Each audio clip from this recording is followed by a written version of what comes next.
আজকে যাব ননদের বাড়িতে, জলসা আছে, তো সেই জন্য রেডি হয়ে গিয়েছি আমি। আর এদিকে দেখো এসে আমাকে খেতে দিয়েছে 1 প্লেট ঘুগনি, তো গরম গরম ঘুগনি খাচ্ছি।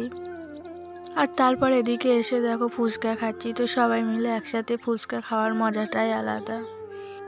আর আমার ননদ আছে, আর আমার ননদগুলো আছে, আর ওরা খুবই ভালো। তো সবাই মিলে একসাথে থাকতে খুবই ভালো লাগে, আনন্দ হয় যখন সবাই একসাথে হয়। তো দেখো এখানে ফুচকা খাচ্ছি, কিন্তু ফুচকাটা ভালো লাগেনি। আর এদিকে দেখো তারপরে এসেছি হাতে একটু ছাপ দেওয়ার জন্য। তো সেই ছোট্টবেলায় হাতে ছাপ দিতাম, তো বাড়ির পাশে যখনই জলসা হতো দৌড়ে যেতাম হাতে ছাপ দেওয়ার জন্য। তো এখনও সেই ছোটবেলার অভ্যাস যায়নি, তো আমি এখনও হাতে ছাপ দিয়ে নিচ্ছি। আর এদিকে দেখো ফাইনালি আমার কেমন লাগছে হাতটাকে সাজিয়ে দিয়েছে। আর এদিকে দেখো আমার ওখানে ফুচকাটা ভালো লাগেনি, তাই এদিকে আবার দই ফুচকা নিয়ে নিয়েছি।